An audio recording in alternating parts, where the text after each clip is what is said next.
Hey, everybody. Welcome back to Soul of a Writer podcast. I am Royal here with Aziza Sphinx. She is a writer from Georgia. She has two of her own published books on Amazon, and she is in seven anthologies over the past few years. So, Aziza, welcome to the show. Thank you for having me. I'm happy to be here. Absolutely, absolutely. So, I did a little research on you, and you are a just full out Georgia woman, straight from Georgia. So what part of Georgia are you from? I was born and raised in Ellenwood, which is just a little, I guess that would be east of Atlanta and close to the Decatur area. That's where most people are familiar Okay. And with it. you went to Georgia State, right? Yes, I actually have 2 degrees from Georgia State, and then I actually have a master's degree in transpersonal psychology from what used to be the Institute of Transpersonal Psychology. They are now Sophia University. Okay. Dope. So just going straight into it. When I was doing my research, I read that your mother was an English teacher, correct? That's And correct. you were just surrounded by books all the time. You always loved to curl up into a good book. So, what was one of your favorite books as a kid, or one of your favorite stories as a child? I actually don't know that I had one favorite. I used to love, and I actually still do love, choose your own adventure books. So they're kind of those books that are structured where you get to a certain place in the book, and then you can make a decision on where you want to go to next. And kind of my ultimate goal is to one day write an adult version of some of those books. I've heard there are some, but I haven't been able to find any. So I actually do still read the children's versions or the young adult versions of them. But I loved the idea that you can read the same book 20, 30 different times. And each time you get to a decision point, you just make a different decision and you end up with a different story. You know what? I'll admit, I've never read one of those books before. I haven't. They are adorable. I need to. I mean, in my age, I might need to pick one up and check it out. So that's and I haven't even heard of one for adults either. I mean, they got the video games, of course, the RPGs where you can do that, but I haven't Yeah, heard of a book for adults. So I think you might have found a niche to write in. I'm hoping. For sure. So do you remember the very first story that you either came up with in your head, or the very first story that you wrote? Not even one that you published yet, but just the very first story that you ever wrote. So I actually started out as a lyricist. I wrote song lyrics off of everything from Techmaster PEB to Art of Noise growing up. So I've always kind of been writing something. As far as story wise, though, the first full length work that I wrote was A Moment Before Midnight, which is the first book in the Navarro Vampire Tales. I wrote it in 30 days. It was originally 120,000 words. By the time we edited it down, it was about 104, but it was kind of a story that just poured out of me. It wouldn't let me sleep. It half the time wouldn't let me eat. So it was something that I had to do. So I actually did the first draft of that in probably 97, 98. And it didn't actually get published until the later 2000s because I was holding on to it. And then I started working on the second book, and I just finally got to the point where I needed to let it go. And so I decided to go ahead and self-publish it and actually let that one go.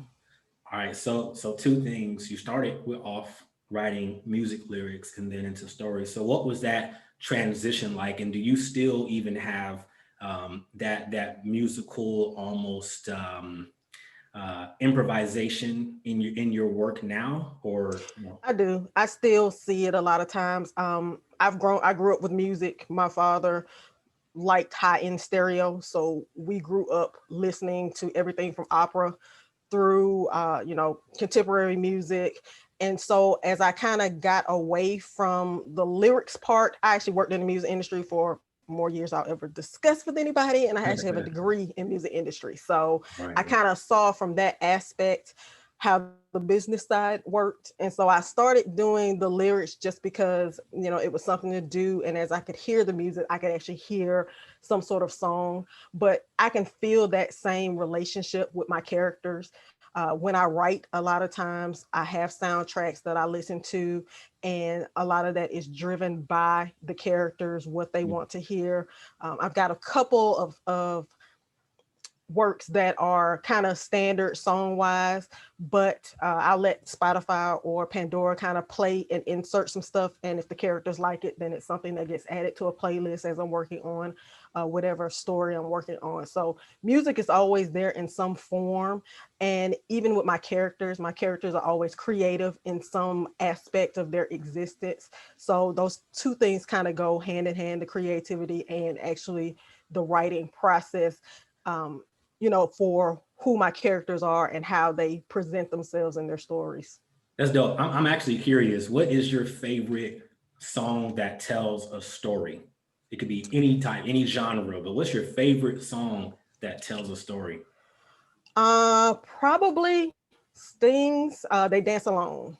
Mm, That one kind of, it plays over in my head.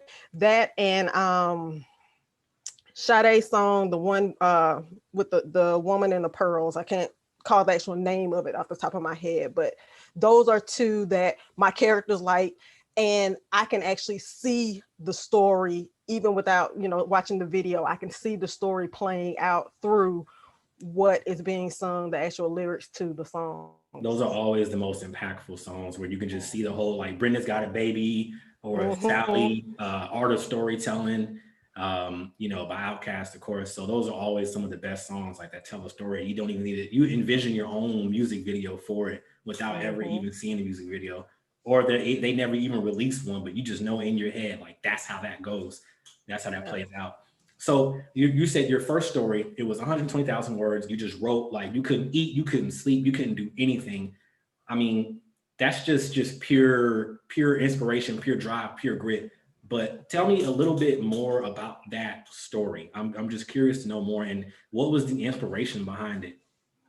So actually, at the time, I was reading Laurel K. Hamilton's Anita Blake series, and I discovered the book in our campus bookstore and just picked it up and realized it was the middle of the series. So I finished that book. I went back and read all the ones before it, and then caught up to where her current book was, finished it, and her next release wouldn't be available for, I think it was another 3 or 4 months. And, as I started, thinking about those stories, I was like, I could do that.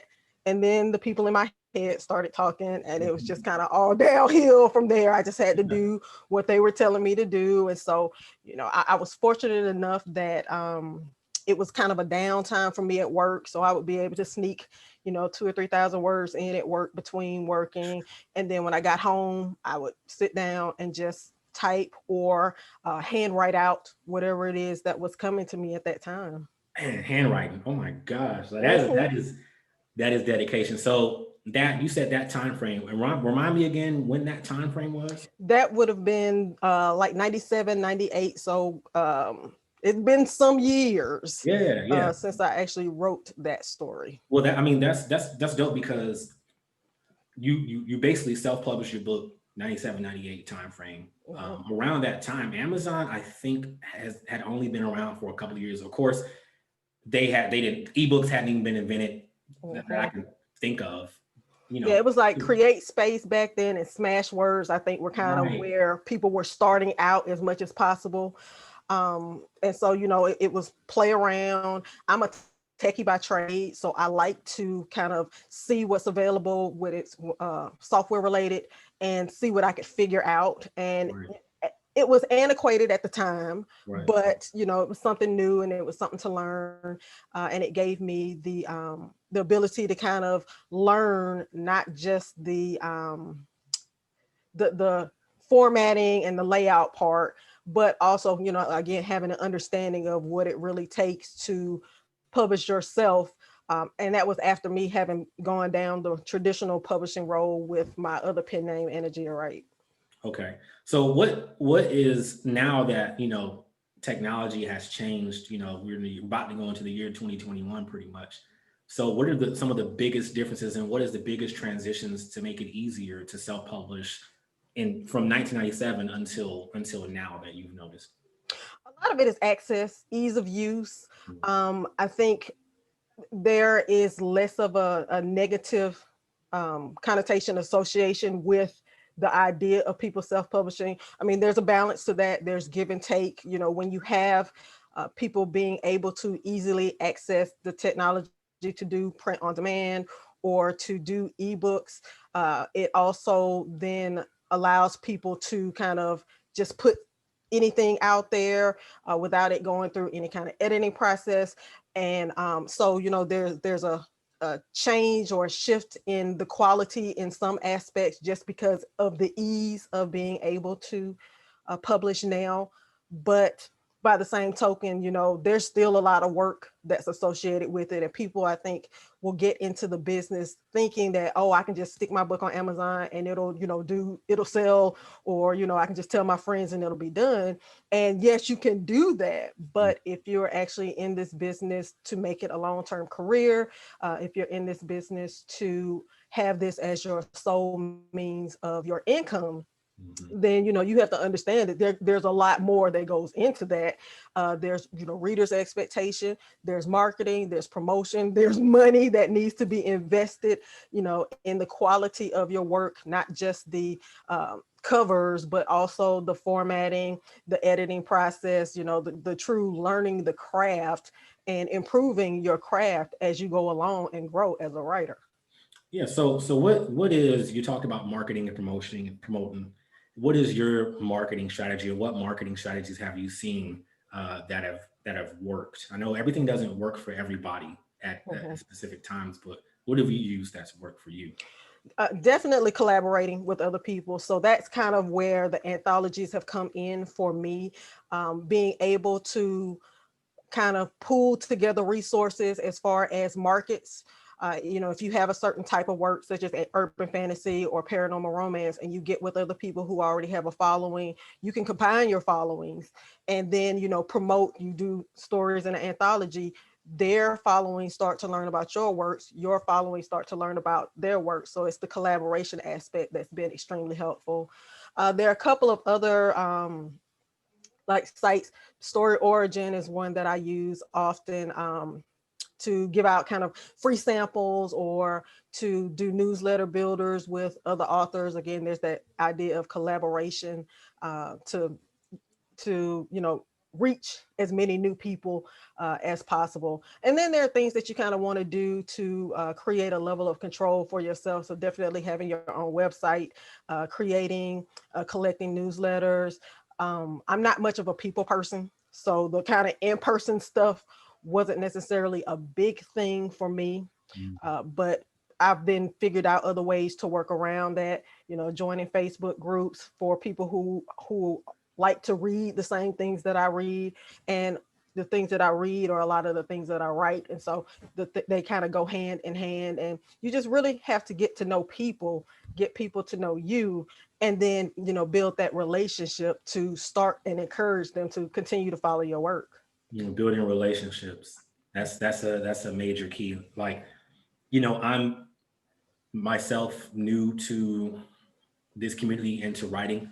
So I think literally as of today, as of Halloween, one of my stories is being published in an anthology. Like, I didn't know about that. I didn't know about that a month and a half ago. That Well, build congratulations. Thank you. I appreciate it. I appreciate it. I didn't know about that though. I didn't know that building those relationships, getting into anthologies, and that's why you are in 7 anthologies, or your stories are in 7 anthologies. I want to get into one of them.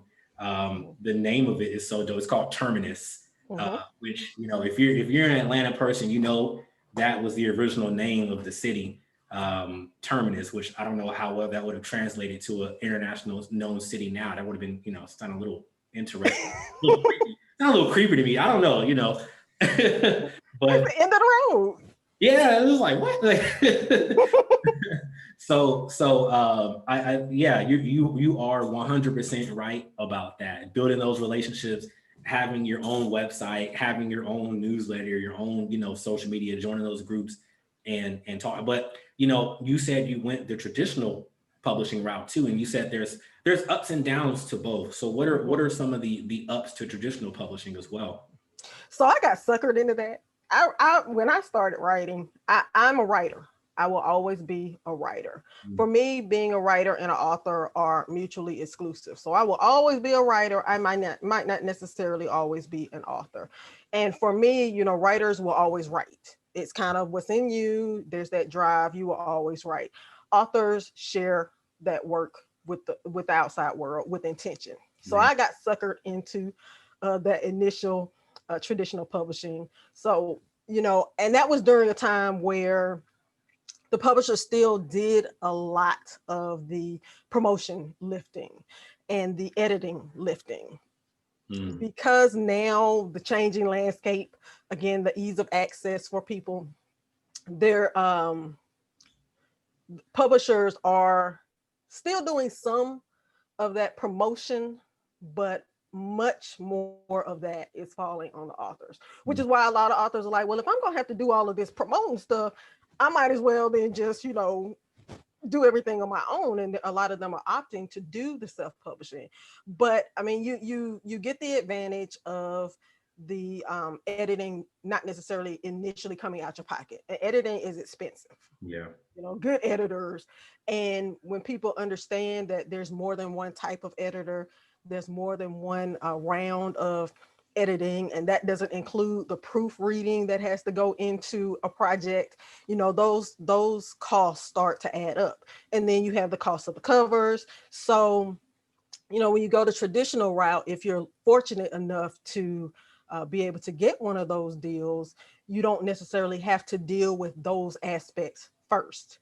And also there's the thing, if you self-published and a bookstore folds, with Walden Books and B. Dalton and all of them back in the day, the traditional publisher is going to get their money first. Yeah. As a self-publisher, if you're able to even get into one of those locations, you're low on the totem pole when it comes to payouts. And then you have to you have to go through and do all the collections. You have to hound the people. And so those are things that you don't have to necessarily deal with when you go the traditional route. But if you go the traditional route, then if you're fortunate enough to get an advance, then you have to understand how all of that works. You have to understand, what deadlines you're now committing yourself to. If you are required to provide, say you get a 3-book deal, you have to come up with then, 3 books. If you already have them in the works or you already have them kind of stashed, then you might be in a good place. But if you don't, then now you may have 1-2 years that you've got to spit out books back to back to back. And if that's not kind of the natural flow of your process, that's something else you have to think about. So you have to understand that when you go the traditional route, you're now committed to somebody else's timeline. As opposed to your own timeline, like you were saying, you can have your own creative timeline to where you may not be able to spit out books incredibly fast, and that will lower the quality of your work, which could eventually lower your readership. But let's talk about the advance. Like I said, I'm still learning about this stuff myself, so I'm curious, how does an advance work if you get one? So if you get an advance, it's just that it's an advance on the expected royalties that the publisher is expecting you to make. So with an advance, they give you X amount, whatever's agreed upon, either per book or, what have you up front. And then the hope is that you'll sell enough to make that money back for the publisher. And then after they've made their money back, so once you've gotten to that break even point, the hope is that you would then continue to get royalties on whatever works it is that they've published for you. Right. I see. Okay. And going back a little bit, when you were talking about getting into bookstores, is there more of a benefit to having an ebook and either putting it on Amazon or having it, people can buy it directly from your website and you send it to them, as opposed to having books in bookstores? Or should there be a happy mix of both, or just whatever, works out for you? That all depends on, again, the person's intent in this business. So if you, as a writer and as an author, are looking to do, there are some people who need that control, who want to be able to do things on their own timeline, and they want to be able to control the entire process from beginning to end. And in that case, if you want to make as much money as possible, then you kind of look at your genres and see how, other people are doing those mixes. There are some books that sell better in a physical copy versus an ebook. Right now, audiobooks are hot because people don't really have the time to sit down and actually read the print. Yeah. So they still want the books, they still want the creativity, they still want the escape, but the audiobook allows them to get that while they're washing dishes or while they're, on their commute. And so having a good mix can be beneficial, but of course, one may cost you more than the other. There are a lot of companies now that are uh, coming up to give authors the ability to still have their books in print, but it's print on demand. So it's not like you're having to print up 1,000 to get the best deal and then sit and look at all this inventory. Like, how am I going to get rid of all of this? But again, it is cheaper to run mass runs than it is to do one book at a time. But as technology improves, that cost starts to reduce. And you can still do those big runs if you are a traditional publisher, or if you have enough, say you want to do pre-orders, so you've got enough people who sent you X amount of funds that you could afford to run those big runs because that, hey, these are already sold. But if you set up your own publishing company and you set up with a distributor and you request that, your books get put in these other stores and in Walmart or what have you, and those stores accept it, you still run the risk that in the end, if those books don't sell, they're coming back to you. Yeah. You already paid for them, you still have to pay for them. And now you're again looking at this inventory, trying to figure out the best way to get rid of this inventory without, taking a huge loss. So, you look at your genre and decide, it's some research involved, and figure out what works best for you and how, what mix you're willing to take as far as risk to, use funds up front, maybe to get X amount. If you think you can sell 100 books, get 100 books printed up, but then you have to do the work to make sure that you get those 100 books sold. That's smart right there. And that is from experience. That sounds like that is directly from experience. That's not from theory. Mm-hmm. So, and I have some friends who only do ebooks. Right. They typically write romance, and for their readers, that's what they do. I have one author friend who she didn't do any events, like as far as being outside of her home or what have you. Everything she does her promotions through, Facebook groups, through her newsletters, through word of mouth. And it has worked well for her. But again, for her genre, that's what's available and that's what's easy for her. And there may not be as many opportunities to do face-to-face before this whole pandemic thing started. It wasn't necessarily opportunities to do face-to-face, or it wasn't necessarily something she wanted to do. It doesn't mean that she couldn't be successful, she couldn't make good money doing what she does, but you just have to learn how to take advantage of whatever route is available to you and use it to your fullest. I see. So you talked about audiobooks, and I've recently come to learn about audio dramas, like the podcast. So what have you seen? What is the big difference between an audiobook and an audio podcast? And have you seen a growth in both for Black fiction writers or even romance writers? So the books can go more than one way. So there are some audiobooks where you can just have one person doing the narration. And then there are some audiobooks who people will actually have as a production. So when you go to these different companies that create audiobooks, you can negotiate whether you want just one narrator, and then, how do you want to pay them? Do you want to do a flat payout? You negotiate whatever it's going to be, and that's kind of a work for hire situation. And once it's done, it's done. Mhm. Or you can negotiate to split kind of the royalties that come in. So you get X amount, and then the narrator gets X amount for however long you want to negotiate that. And so if you're going to do that, but if you want to do it kind of as a full production, so if you have male and female characters and you want people to, you want a male narrator and a female narrator, in that case, then you can split it between, a three-way instead of just two. So again, it depends on how you want to negotiate the breakdown of the money. And that's, so books can be either way. The podcast, I've seen kind of people doing both. Mhm. So the podcast, what they'll do is they'll take just a snippet of the book. So you get people, again, it's to get people interested, to get them hooked, give them just a little bit a teaser of what you're offering, with the hopes that you'll hook them enough that they want the full production.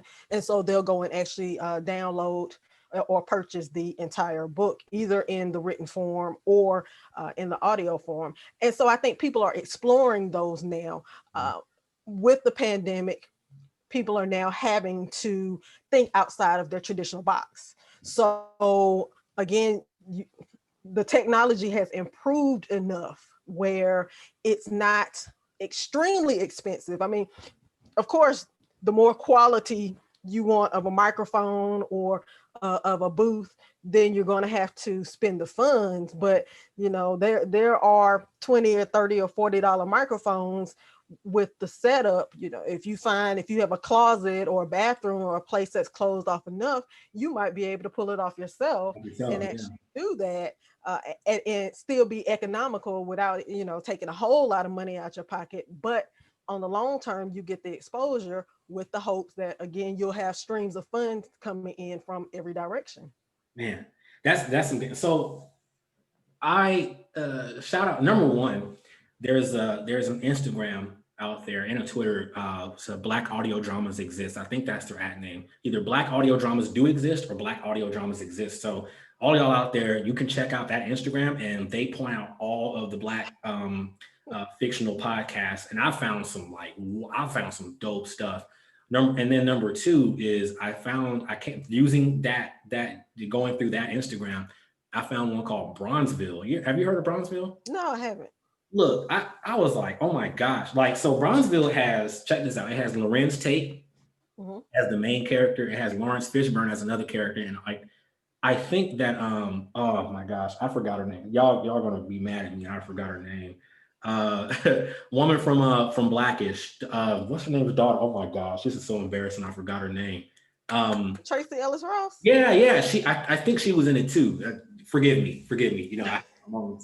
But I listened to a podcast episode where they talked about the behind the scenes production of that audio drama, and no, they treat it like it is a TV show without the visuals. Mm-hmm. I mean, granted, they had the budget to do it because, I mean, you hiring Lorenz Tate, Lawrence Fishburne, Tracee Ellis Ross to be in it. But even still, even at a lower, more independent level, you have to treat something like that like an actual production. So if you're a good, or if you think you're a good voice actor, well, you have to be confirmed that you are a good voice actor from other people, not just yourself. If you can go into your closet and record it yourself and you have a good voice to do it, hey, go for it. Mm-hmm. If that's not your skill or your speed, and you want to put out an audiobook or an audio podcast, you might want to outsource that. Treat Mm-hmm. it like an actual production. Like, they have to change, you have to really essentially change the book to a script, Mm-hmm. all this type of stuff. And it's a lot of work that goes into it. But yeah, Black Audio Dramas exist. That's the Instagram. I'll put it into the show notes, and you all can go out and check out that stuff. It's so many good podcasts and audiobooks out there. So let's talk about I'm just about some of your work. So in the Terminus anthology that came out May of 2018, I believe. Mm-hmm. What story did you put into that anthology? Tell me a little bit more about that, and how does it all wrap up into Atlanta? What does that have to do with Atlanta? So the idea came from Milton Davis, who was actually a gentleman who is the CEO of MV Media. He actually publishes a lot of Black speculative fiction, and he has a group. I don't know whether he's one of the founders. There were a couple of other people I kind of got pulled in or discovered them a little later, which is the State of Black Science Fiction. And there's a group of us in Atlanta that were meeting up, and Milton came up with the idea to kind of get all of us together to do some stories about Atlanta, but to make sure that we kept the speculative idea associated with the work. So the requirement really was that it had to be set somewhere in Atlanta. And Atlanta, it didn't just mean the city of Atlanta, that it was within the metro area. So for my story, Play the Wraith was actually a introduction of a new set of characters. I have my Wraith and Reapers, and it really follows Lavinia coming here, having to her main goal is to figure out who's stealing time from people, who's a rogue reaper in the metro Atlanta area. And I kind of like to take obscure places or places that were interesting to me in Atlanta that people didn't necessarily know about. So they start out over in Westview Cemetery, but they end up at the Dollhead Trail, which is this park in metro Atlanta, where when you go into the park, all of these literal doll heads have been kind of left there, and it's an art thing. But you know, it also has kind of this creep factor, just because, you know, these are doll heads and you're like walking in this nature trail and you're seeing all of these random artsy doll heads that have been manipulated and torn up, and it's just really creepy, but it's cool in the same aspect. And, you know, I chose the Millennium Gate, which is another kind of a museum place in Atlanta. So it was a way of telling the story of her hunting down this rogue reaper. But as she's doing that, you're learning about these different places in Atlanta. And that's what a lot of us did. You know, some people chose to do, you know, a ghost type story. There were people who had stories with werewolves. So it was kind of a combination of the speculative idea, but in a way to showcase the metro Atlanta area. I really like that because like 2, 3 days ago, somebody made a post with that that book cover, Terminus, and the cover is really dope. By the way, Yeah. you guys, I'll post in the show notes as well. And come to find, doing my research about you, come to find out you're in the story, and I was like, what? Hey, everything connects. I know specifically one of the creepiest. It's creepy and it's beautiful and it's dope all at the same time. It's on Krog Street going into Cabbage Town. The tunnel. The tunnel, man, Yes. that tunnel. Have you found a tiny door? There's a tiny door there too. Yeah. it's like creepy, but it's beautiful, but it's dope. It's got all that graffiti in it. And I'm like, look, like at a certain time of night, I know some stories have been made about that tunnel at some point in time. So I like the fact that y'all did that. You shouted out Atlanta landmarks, not just the super well-known stuff that is shown in movies, but like some of the unknown stuff. And who knows, maybe y'all might have had some kind of influence on tourism, or even the locals going into those places that they may not have known about before. That's the hope. Yeah, absolutely. No, I'm gonna have to get that anthology. So now into your two books that you have on Amazon now. So first is a licentious storm, correct? A licentious storm. Licentious, I've mispronounced it. Thank you for correcting. So let's dive a little bit into that story. What's the general plot of that story? So a licentious storm is a opportunity for a young lady named Janina, who finally escaped an abusive relationship, or what she felt was abusive relationship. And it was a situation where she was like, I'm done with this. She packed up and actually moved to start anew. But what she doesn't realize is that in doing so, she actually triggered a set of events that will bring up a part of her past that she wasn't aware of. So she ends up back in Atlanta. She opens this art gallery, and this mysterious random painting shows up in her gallery. And then she meets this man. And what she doesn't realize is that the two are connected, the painting and this man. And actually, he's there to kind of claim her and pull her into a world that she didn't know about because she doesn't know her history.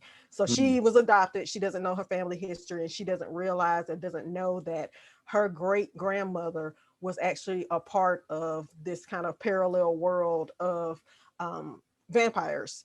And that there was a triad that had been formed that her great grandmother broke. And so now years later she's the one that's going to have to either help mend this particular broken up bond, or it will unleash a really nasty lustful power into the world. wow, that's deep. that I try, I try.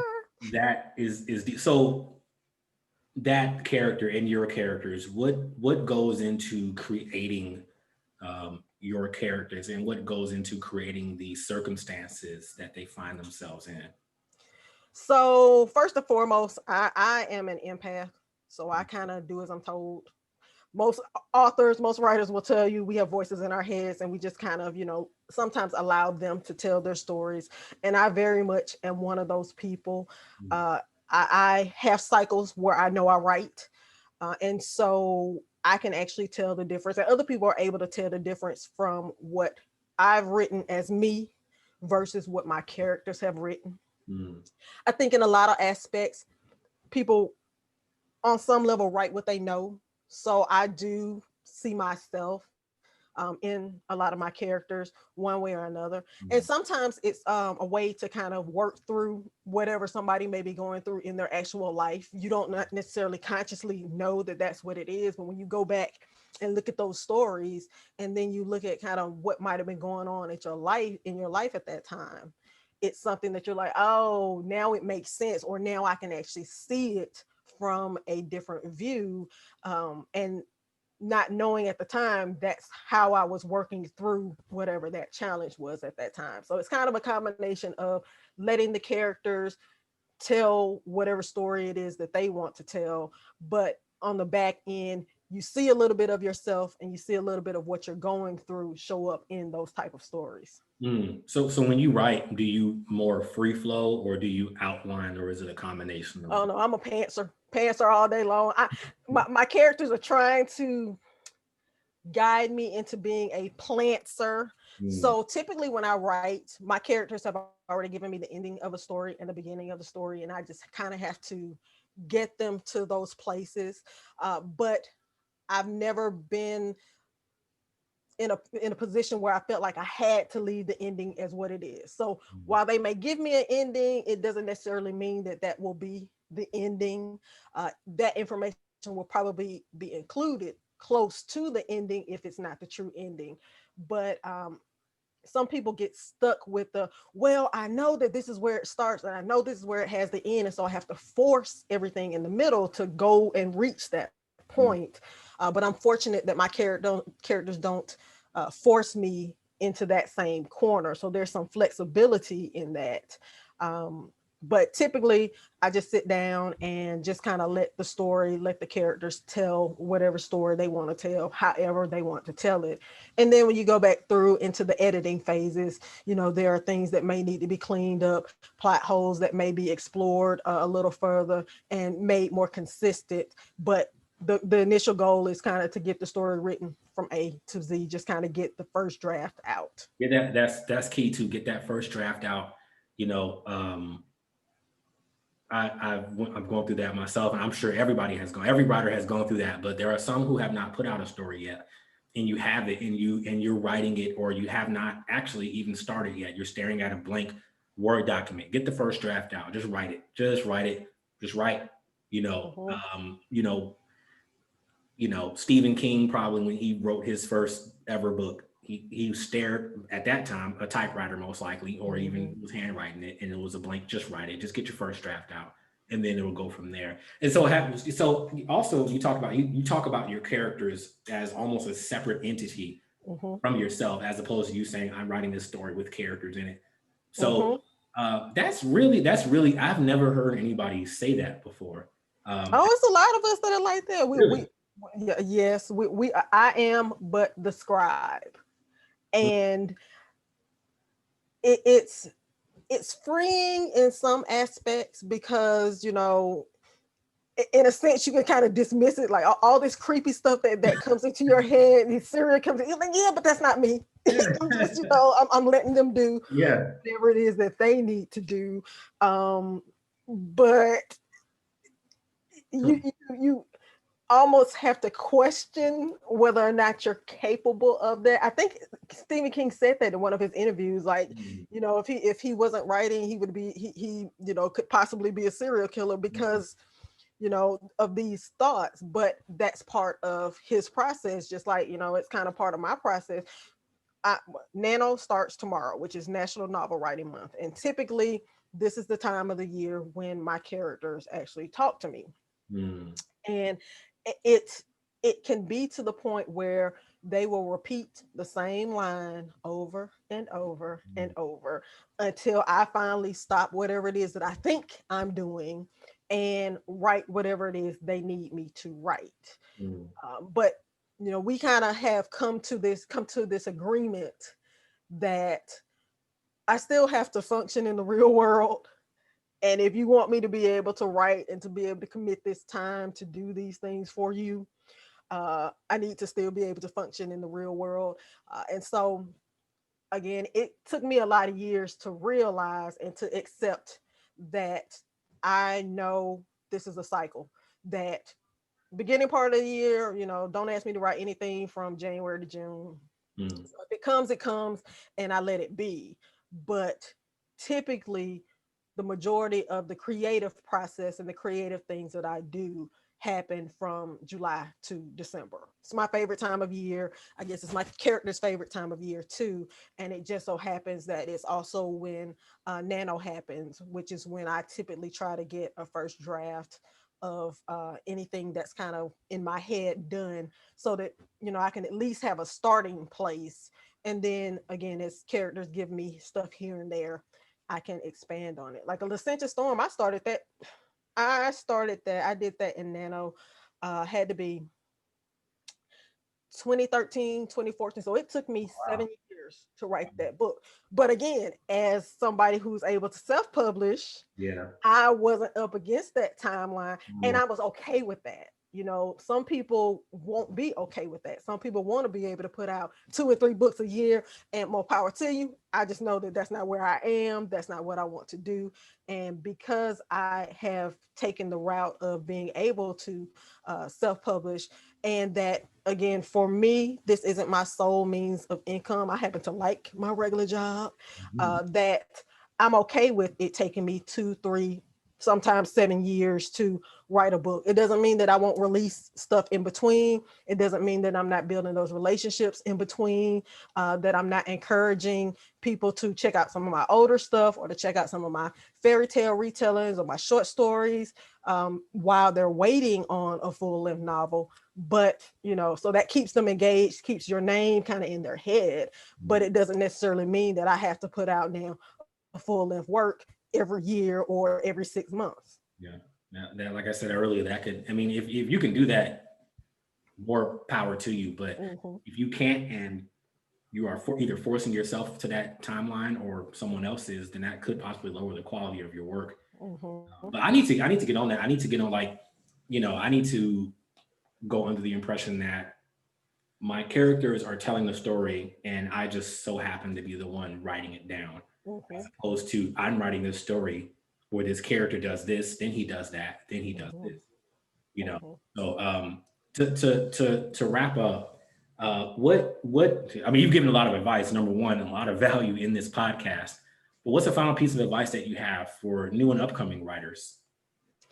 Definitely, when you get into, or even if you're considering getting into the business side, so actually moving from being just a writer to an author, that you fully understand, number one, why you're doing this, Mm, because that's going to shape any decisions that you make from this point on. If you're doing it to make money, then you have to understand that in order to make money, you're going to have to invest either money or time, and that there's a lot of other things that you're going to have to do in a timely manner, in a particular order, in order to get the best return on your investment. If you are somebody who you're doing this because you love it, and you're okay with giving out your stories for free, then it's not to say anything is wrong with that, but you just have to know that that's why you're doing it. And so when you make those monetary investments, is this a hobby or is this really a business?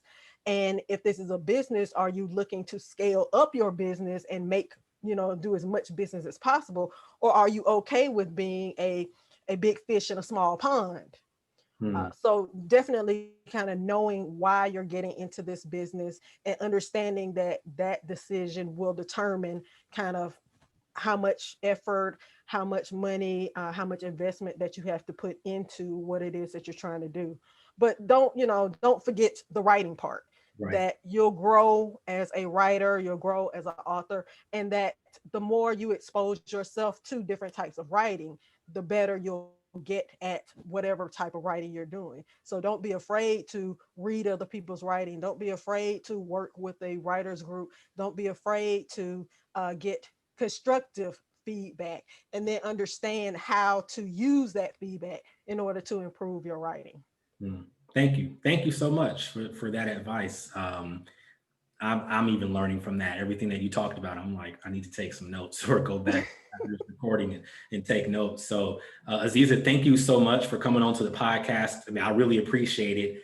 And I'm going to post all of her work and all the anthologies that she's been in the show notes. So they'll be down there for you all to check out. Aziza, where can people follow you or get in contact with you? So the best place to start to find me is on my website, which is azizasphinx.com. That's AZIZASPHINX.com. From there, you can get to my Instagram, you can get to my Twitter, you can get to my Facebook, and I'm under Aziza Sphinx in all of those areas. For sure, for sure. Aziza, thank you so much for coming on to the show. And thank you for having me. Hey, no problem. It's good to have another, Georgia native on the show. So thank you so much, and I look forward to getting in contact. I'll stay in contact with you, learn from you, everybody. I'm gonna be learning from her every single day. I'm be asking her all types of questions. So Hey, I'm open for it. That's why I'm in this business. So I'm okay with sharing my knowledge and trying to help out as many people as I can. absolutely, thank you so much, and everybody, see you next week.